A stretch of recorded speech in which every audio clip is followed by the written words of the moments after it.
Major AI companies look somewhat sluggish in early hour pre-market trading.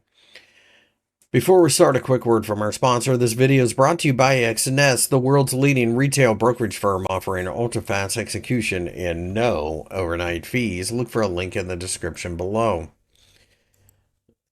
Palantir, as you can see, had an earnings report overnight, and it does look like the earnings report beat.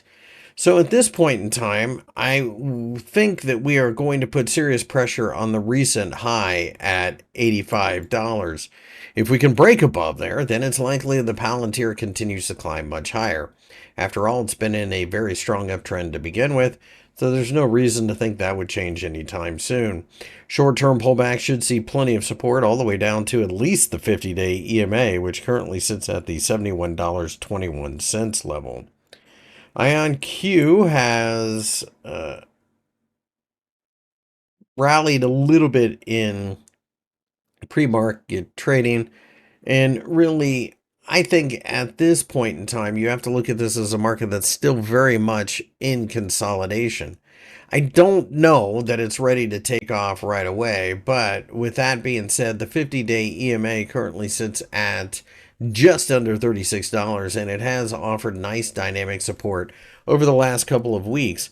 We still see a lot of volatility when it comes to AI and quantum computing in all of these stocks, and I think that will continue to be the case as, unfortunately for Wall Street, the ball moves much faster in this part of the world than it does in other places.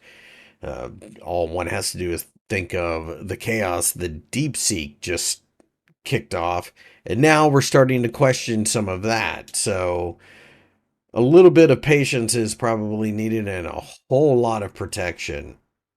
And finally, Rigetti Computing looks like it's going to rally a little bit in the early pre-market trading, but it still is somewhat cautiously sideways.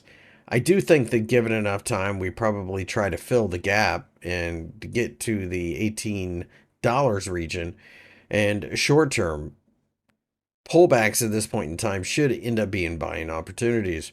I don't have any interest in trying to get too cute here. I think this is a very speculative stock, but it's also a stock that is pointing in the right direction, despite the fact that we did have that wicked sell-off after Jensen Huang suggested that AI really, quantum computing and AI combining really wasn't something that was going to be widely seen for about 10 to 15 years. Nonetheless, market participants seem to have pushed back against that, and it should be the case considering that Jensen Huang had a vested interest in this not taking off. It's a competitor he's speaking about, or a competing technology, I should say. So with that being said, I think at this point in time, we continue to see a lot of noise, but there is still a little bit more in the tank to the upside from what I see.